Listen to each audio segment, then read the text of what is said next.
Muy buenas tardes a todos, me presento, mi nombre es Gregory Galicia Alderete y hoy tengo el gusto de exponer acerca del país de India.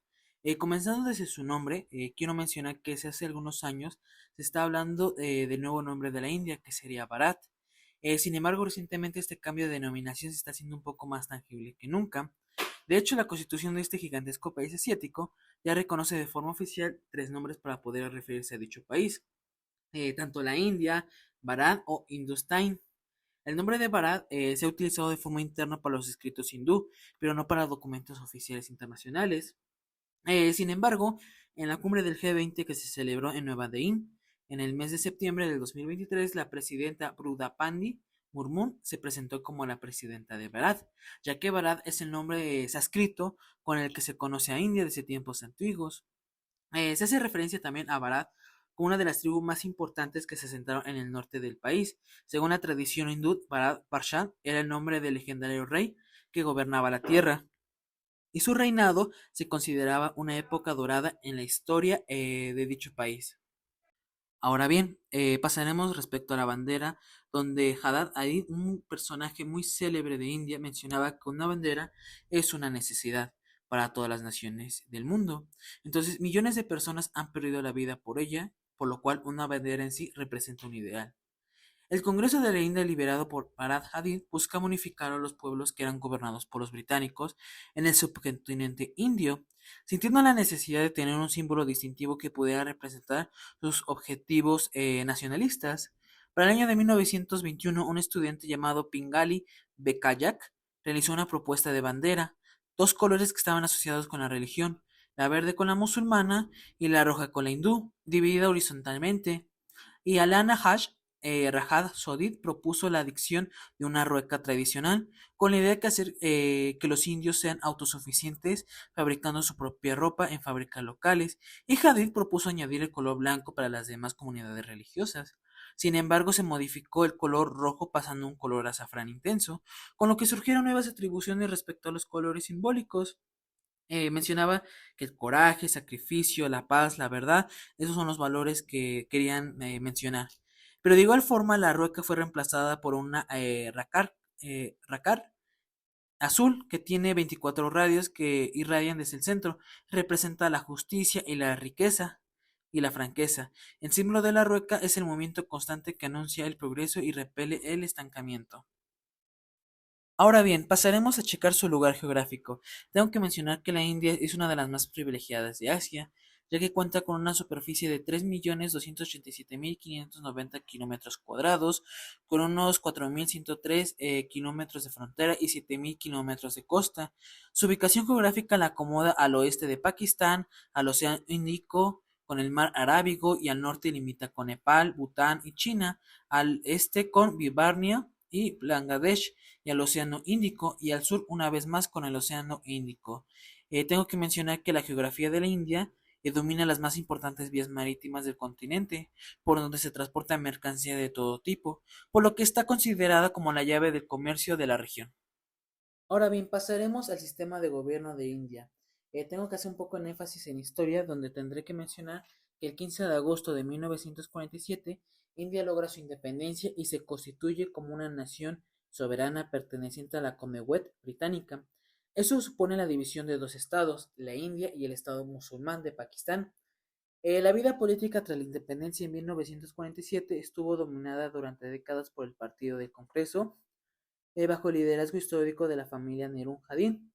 El 26 de enero de 1950 entra en efecto la Constitución de la India, inspirada en las ideas democráticas y liberales, y con ello concluye el proceso de independencia. Luego, en 1952, se lleva a cabo las primeras elecciones generales. Actualmente son más de 180 los partidos políticos registrados y son cada vez más los que participan en el gobierno, gracias a su sistema de representación proporcional. Ahora bien, la India es una república democrática federal con un sistema parlamentario. El poder ejecutivo está encabezado por el presidente, que es el jefe de Estado. Esto quiere decir que tiene, que tiene una autoridad simbólica y protocolar, cuenta con muy pocas atribuciones, y el primer ministro es el jefe de gobierno. El poder legislativo está dividido en dos cámaras, la Lok Shan, Cámara Baja, y la Rajat Hadash, Cámara Alta. Los miembros de la Cámara Baja son elegidos directamente por el pueblo, mientras que los de la Cámara Alta son elegidos por los miembros de la Asamblea. Ahora bien, la Cámara Alta, también conocida como Consejo de Estado, tiene 250 miembros, mientras la Cámara Baja, también conocida como la Casa del Pueblo, puede llegar a tener 552 miembros. Ahora bien, hablaremos sobre los derechos humanos. Los derechos humanos son normas que protegen la dignidad de todos los seres vivos y regulan la forma en que los individuos conviven en sociedad. La Constitución en la India en el año de 1950 estableció un amplio catálogo de derechos fundamentales que se encuentran desde el artículo 12 al artículo 35, estableciendo que todos tienen derecho a la vida, la libertad, la seguridad personal, la libertad religiosa y que ninguna será privada de la libertad o de la vida. Se inspira en la Declaración Universal de los Derechos Humanos. Ahora bien, hablaremos respecto a la regulación de la inteligencia artificial. He de mencionar que India ha experimentado una notable transformación digital en los últimos años, con un impacto en múltiples sectores como la salud, la finanza, el comercio electrónico y la educación. Se realizó un cálculo en el mercado de la India respecto a la inteligencia artificial para el año 2024. Se registraría una ganancia de 5.470 millones de dólares y para finales del 2030 alcanzaría una ganancia de 14.720 millones de dólares, con lo que lo convierte en el segundo país que utiliza esta herramienta. Actualmente en la India no hay un marco legislativo que regule expresamente el desarrollo y el uso de herramientas tecnológicas. Sin embargo, para el año 2018, el Instituto Nacional para la Transformación de la India publica la Estrategia Nacional para la Inteligencia Artificial, con el único fin de posicionar a la India como un líder global. Asimismo, para el 2021 se publicó los principios para una IA responsable que delinea estándares como seguridad, privacidad, responsabilidad. Y para el año 2023, el gobierno de la India promulga la Ley de Protección de Datos Personales Digitales, proporcionando un marco integral para el procedimiento de datos personales, enfatizando los derechos individuales y los mecanismos de consentimiento. Los desafíos clave respecto a este marco es la inteligencia artificial en su integración con el paisaje socioeconómico de la India y también la privacidad y la seguridad de los datos. Ahora bien, hablaremos sobre los procesos constitucionales. En la India está principalmente enfocada en la protección de los derechos fundamentales y la garantía de la supremacía de la Constitución. La Constitución de la India, en su parte tercera, consagra los derechos fundamentales y el artículo 32 otorga a los ciudadanos el derecho de buscar remedios constitucionales ante la Corte Suprema para la protección de estos derechos. La Corte Suprema y los tribunales superiores tienen el poder de emitir mandatos judiciales para la aplicación de los derechos fundamentales. Encontramos en ella el habeas corpus. Se utiliza para ordenar la comparecencia de una persona detenida ante el tribunal para determinar la legalidad de su detención. Posteriormente encontramos el mandamus. Es una ordenanza judicial que obliga a una autoridad pública a cumplir con su deber legal. También encontramos la prohibición. Se emite por un tribunal superior para prohibir a un tribunal inferior o cuasi judicial que actúe más allá de su jurisdicción. También encontramos en ella la certiorari. Es una orden de tribunal superior a un tribunal inferior a una autoridad cuasi judicial para que remita el expediente de un caso para su revisión. También encontramos en ella el warranto. Se utiliza para investigar la legalidad del reclamo de una persona a un cargo público. También encontramos en ella el control de constitucionalidad. La Corte Suprema tiene el poder de revisión judicial, lo que le permite examinar la constitucionalidad de las leyes promulgadas por el Parlamento o las legislaturas estatales, así como las acciones ejecutivas. Si una ley o acción se considera contra la Constitución, la Corte Suprema tiene el poder de declararla nula. Igualmente podemos encontrar en ella el litigio de interés público, aunque no es un proceso constitucional explícitamente definido, pero es un mecanismo importante a través de la implementación judicial del artículo 32, donde permite a cualquier persona o ciudadano o organización actuar en nombre de persona o de grupos cuyos derechos fundamentales han sido violados y no pueden acceder a la justicia por sí mismos. Ahora bien, abordaremos las fuentes del derecho. Hay que tener en cuenta que en India la principal fuente de derecho es la Constitución, como ya había mencionado con anterioridad, donde habla sobre la supremacía constitucional, donde la Constitución no es solo un documento legal, sino en sí es la ley fundamental y suprema de la nación. Cualquier ley que contravenga sus disposiciones se puede considerar nula.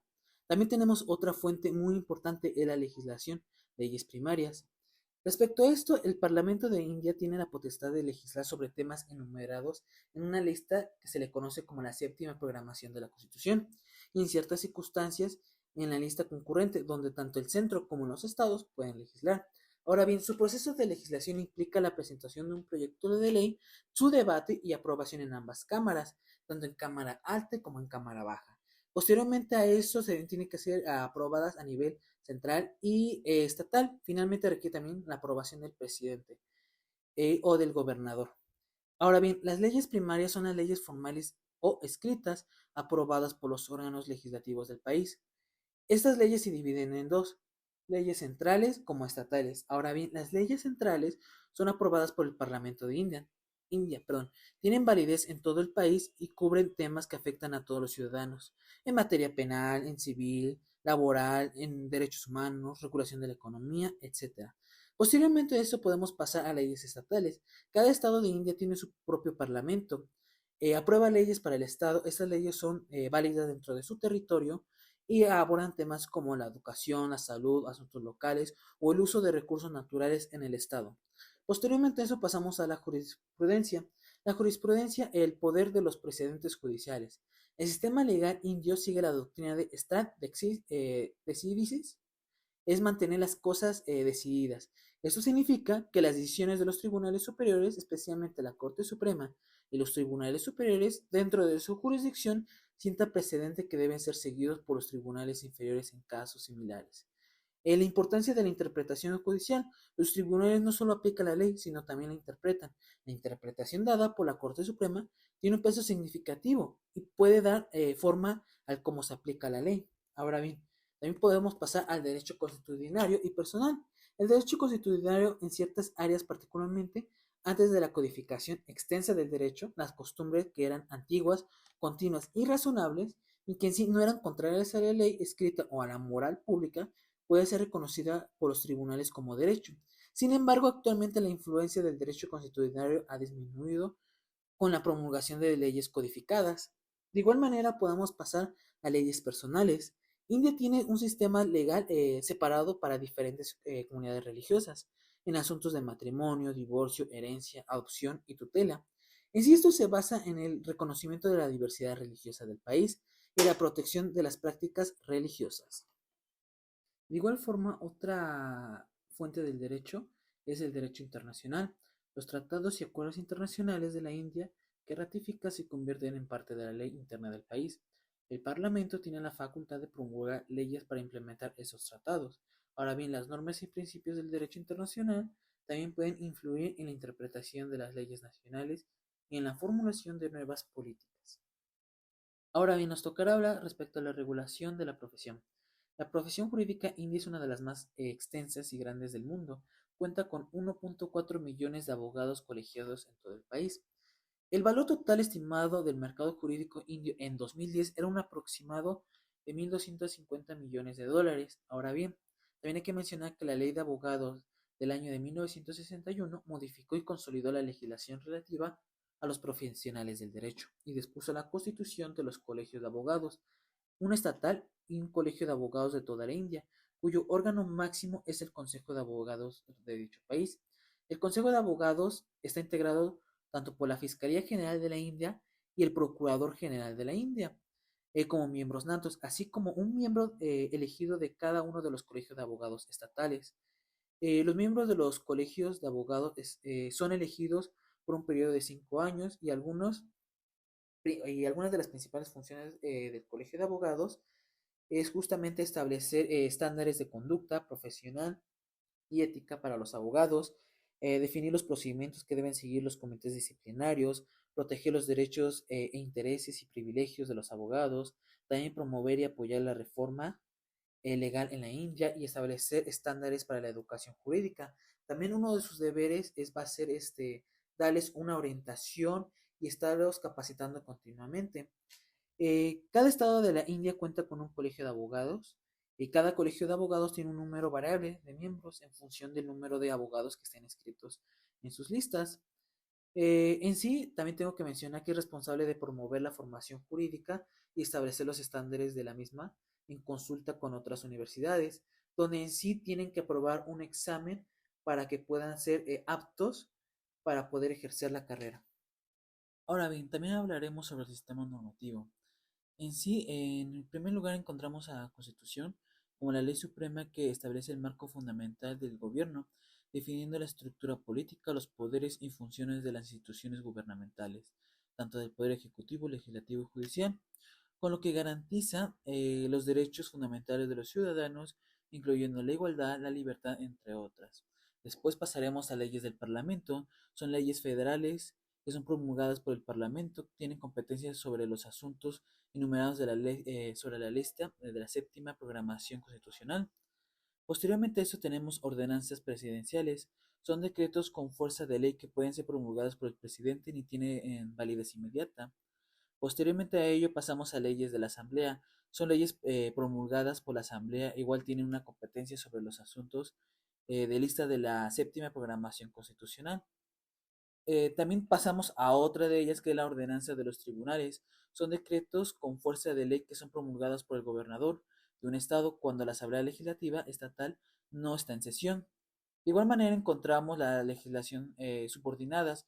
Son reglas o reglamentos, notificaciones u órdenes que son creados por la autoridad ejecutiva en este tipo de ordenanzas. Ahora, de igual manera pasamos al derecho jurisprudencial, que se basa en las decisiones de los tribunales en casos anteriores.